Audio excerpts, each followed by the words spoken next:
from 70 shillings to 130 shillings.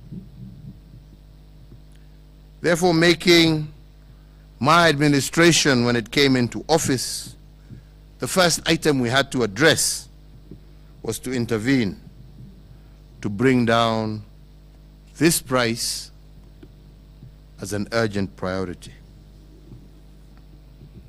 Again, in May of 2017, 3 months to the August 2017 election, the price of unga shot up to an unprecedented Kenya shillings 189 shillings. This is the highest price experience between independence and 2017. And this crisis was used to fuel that powered the ambitions of certain members of the political class. Today, once again, months to the August 2022 election, the price of unga has, as per previous, shot up again. It has moved from a price of about 100 Kenya shillings to 205 Kenya shillings currently. So the national question, ladies and gentlemen, that all of us must pose from this trend is it a coincidence that we have an unga crisis just before every election? Is this the result of a market dynamic, or is it a deliberate outcome? This question, ladies and gentlemen, we have to put forward. We must ask ourselves, and we must put to bed. And in posing this question, I return to the three entities charged with the duty of care for the people of this republic, with respect especially to the price of unga that we address today, and its curious relationship with every election. So today I ask our maize millers, like every single citizen of this republic, they have their rights and responsibilities as corporate citizens, and they must enjoy their market rights to make profits. But I do hope and pray that they should also exercise a corresponding social responsibility to the people of this republic who make it possible for them to do their businesses and make profits. Even whereas in this particular case, we must say that the price is also affected by drought and the other external factors that I have mentioned, we must also agree that the motivation for profit must be tempered by a reasoned level of social ethics if our businesses are to survive. And I say so because making profits and ethical corporate citizenship are not conflicting ideals. They are in fact complementary. You can make profits and exercise responsible business practices. And you can do this all at the same time. More so because if unethical practices result in instability during and after elections, the biggest loser is not the ordinary citizen. It is the corporate citizen. It is their investments that are the first to suffer. And because a government, or let me say, because a responsible government cannot legislate a culture of corporate responsibility, and neither can we police the social ethics of corporate citizens, I do request all of them to see their role as a partnership, first and foremost with the people of this republic, and second with their government. This is true of some large-scale commodity house and maize traders, maize millers, fuel handlers, and we know it's not all, but there are some who use the practice of hoarding to control prices. But I ask you today, if hoarding results in increased prices to unaffordable levels and results in consequent instability, I once again reiterate that the damage is highest on corporate citizens, and this is a fact that we have seen in many countries. But fellow Kenyans, it is not just our corporate citizens. It is also us in the political class, and how we manipulate this so-called UNGA crisis every election in an attempt to gain political mileage. We in the political class, it is so unfortunate but shocking that we have the audacity to politicize the misery of the most vulnerable in our society. But let me say, it is even more distasteful for us to seek political gain and make political capital out of the suffering of the vulnerable without even attempting to offer solutions. So if it is not a coincidence that every election attracts higher prices of unga, then we must also ask the question of coincidence. And I say so because if one of them acts unethically by hoarding products and the other benefits by politicizing this irresponsibility, but in the meantime, who is suffering from this mischief? If the politician gets his votes out of this mischief, if the miller makes their profit, what does the mwananchi, who is the most important player in all of this, get? And in the end, who is forced to carry the burden of this mischief? It is none other than the ordinary citizen. So if my appeal to our brothers and sisters who are millers is to practice a reasoned level of social ethics, my appeal to the political class is for us to exercise our civic responsibility.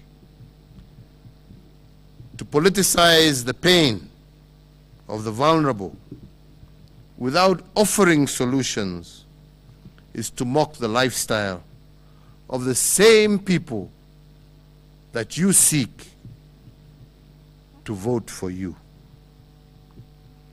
The partnership between the corporate citizen and the political class has to be to the ultimate benefit of the people of our republic. And if it breeds misery, like the high price of maize every election, then it is the voter who has a duty to put an end to it. I come now finally to the government. The world over, government is meant to be a community of solution givers, not solution avoiders or problem moaners. And it is our mandate as the fourth administration of this republic to offer solutions to the needs of those who elected us and to cushion them whenever unexpected problems degenerate into a crisis.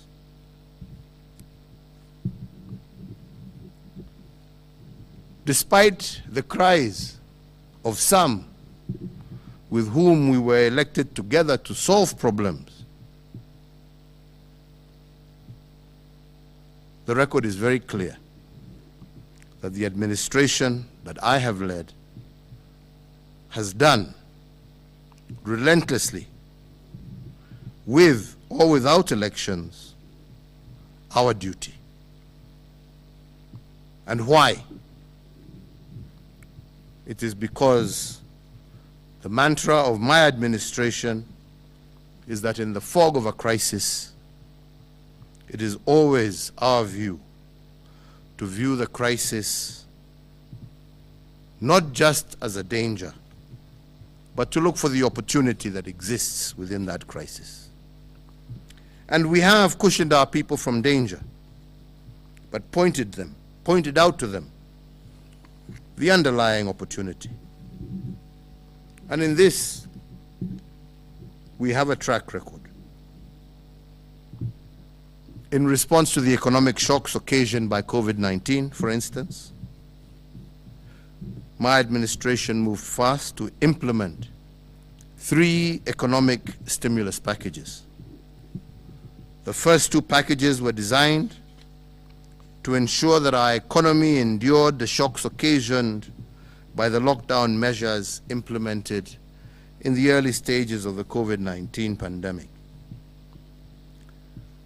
The first stimulus package lowered various tax regimes, lowered the central bank rate, CBR, to 7.25 from 8.25, so as to prompt commercial banks to lower interest rates applicable to their borrowers, and thereby availing the much-needed affordable credit to micro, small, and medium-sized enterprises across our country. To support this, we also lowered the cash reserve ratio, and this unlocked cash amounting to some 35 billion shillings to commercial banks. And this stimulus package put an additional 176 billion back into the pockets of Kenyans. Additionally, because we tend to forget these things, we temporarily suspended the listing with credit reference bureaus of any person, micro, small, and medium enterprise, and corporate entity whose loan account had fallen overdue or was in arrears.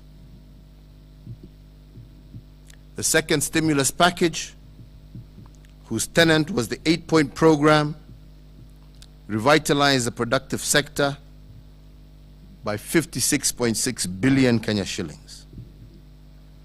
One of the most celebrated initiatives of this package was the Kazi Mtaani, which was meant to cushion our young people from COVID-related unemployment. The program has so far gainfully engaged up to 1 million youths deployed in infrastructure improvements, in public hygiene, and it has created opportunities for young people to start new businesses. Having secured significant progress in the containment of COVID-19, in October of 2021, I announced a third economic stimulus package that was positioned to shift our focus from surviving COVID-19's social economic vagaries to building back better. The Kenya shilling 25 billion stimulus package was designed to accelerate the pace of our economic growth and to sustain the gains already made. the third economic stimulus package pushed the aggregate of our total stimulus to Kenya shillings 257 billion shillings.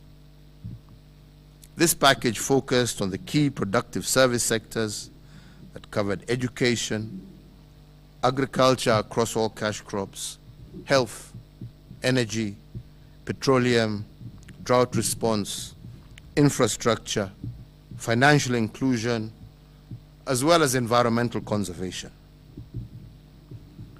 Ladies and gentlemen, whether we like it or not, whether we report it or not, no other country in our region or even in our continent implemented such a broad and robust economic response to COVID-19 and the need to turn tragedy into opportunities.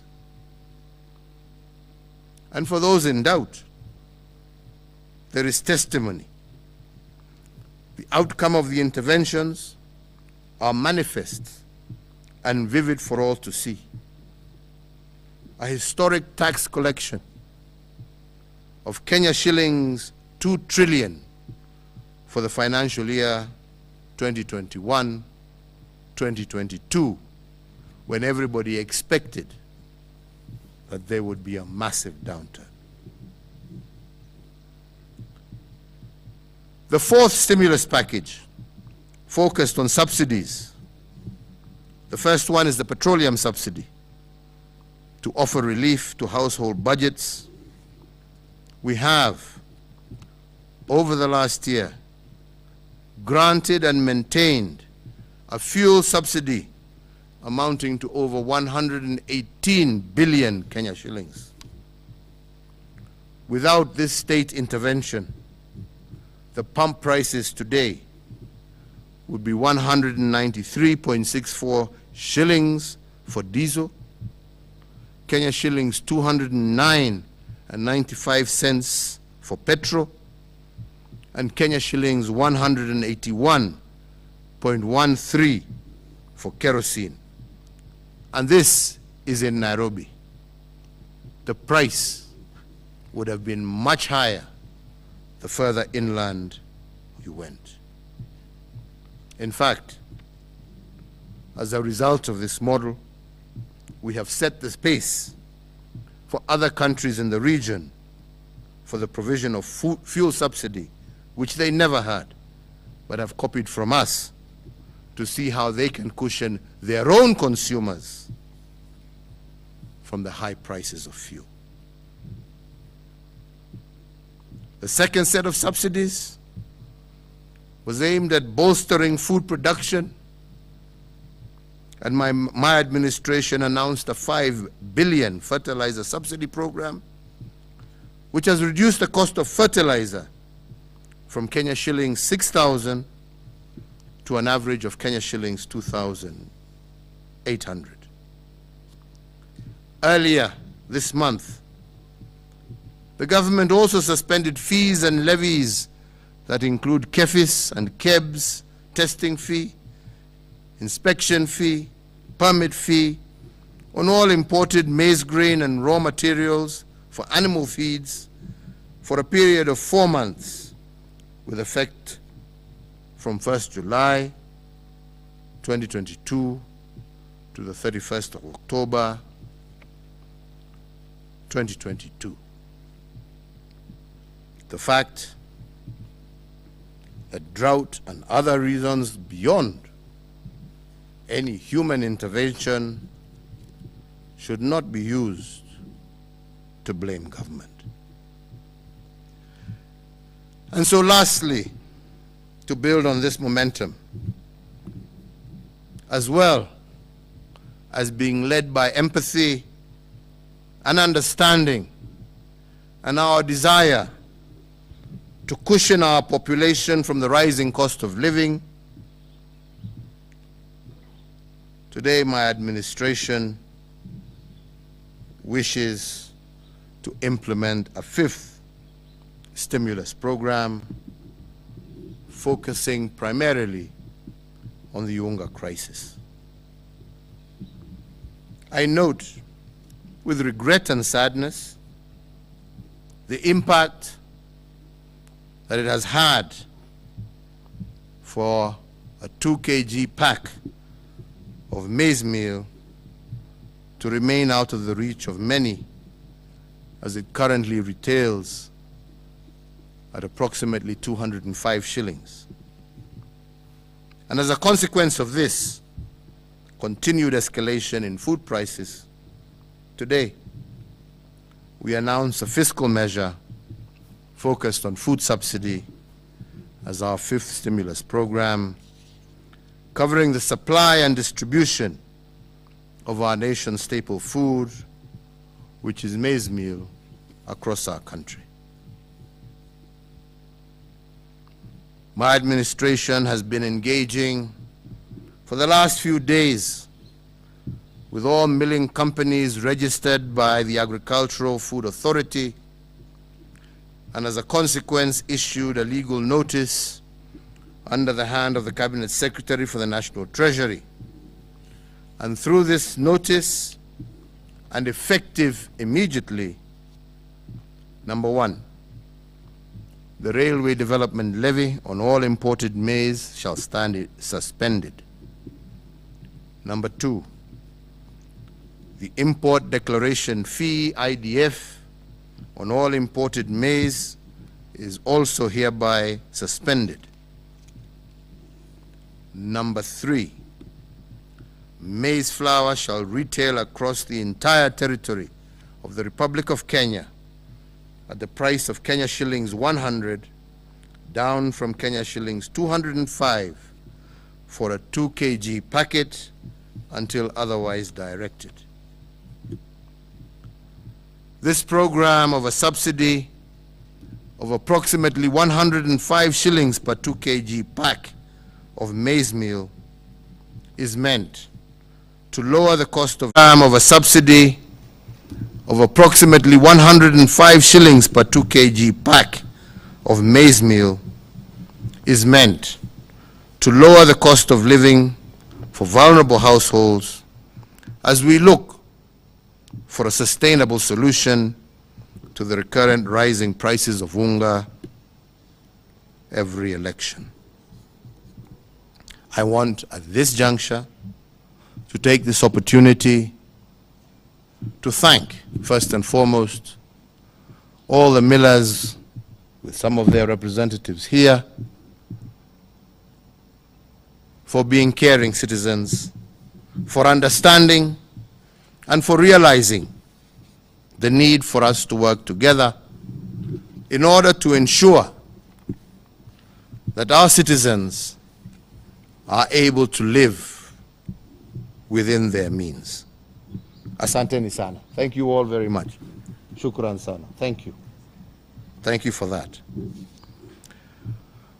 So, ladies and gentlemen, allow me to conclude by re-emphasizing the need for both corporate citizens, the political class, and government to exercise high civic responsibility.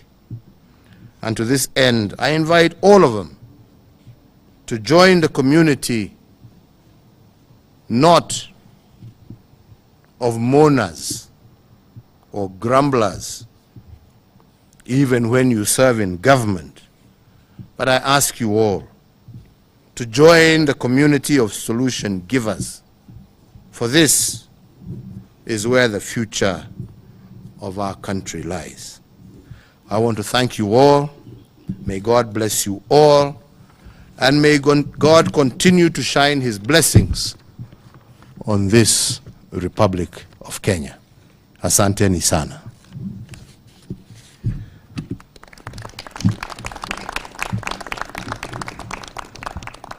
Sasa ningependa nichukue nafasi hii nimualike rafiki yetu ambaye ataongea kwa niaba ya wenzetu hawa wote wa Kenya wetu wasafi ambao wamekubaliana tuungane pamoja, tushirikiane, kwa sababu nchi hii inatuhitaji sisi wote. Hakuna ambaye ataweza kukaa kwa amani kama sisi zote hatuna amani. Na ndipo nashukuru hawa wenzetu kwa sababu ya maono yao na vile wamekubali kushirikiana pamoja nasi, ndio tusaidie wananchi wetu ambao zote twajua wameumia zaidi, na wamekubali tushirikiane, tutafute suluhu ya sasa wakati tunaendelea kutafuta suluhu ya kudumu. Na ndio nasema Kenya hii tukitaka kwenda mbele, njia ni mbili. Moja, umepatiwa nafasi ya kuhudumu, lakini badala ya kuhudumu kazi yako ni kulalamika. Mimi nashukuru wenzetu kwa sababu wamesema hawatalalamika, watakaa pamoja nasi watusaidie kutafuta suluhu, na nimewashukuru sana. Bwana Mohamed, endelea. Asante sana.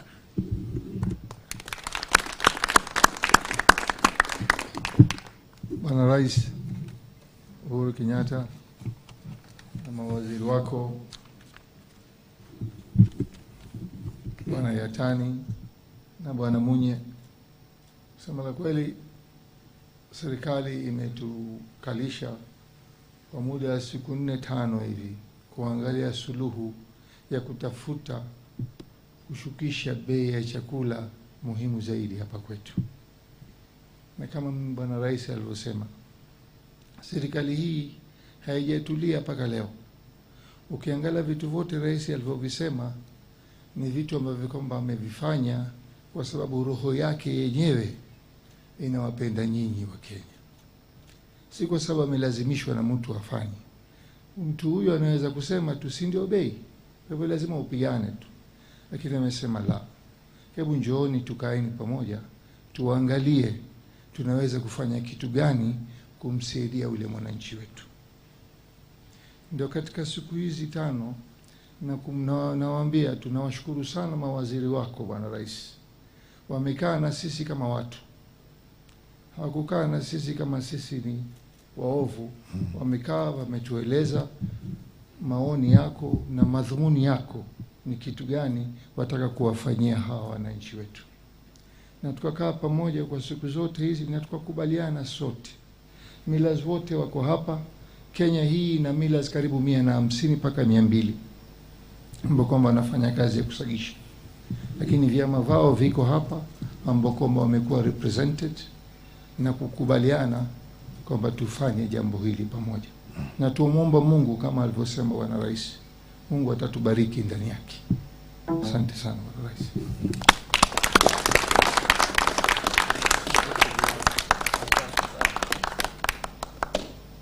Ni hayo tu, hamna mengine. Asanteni.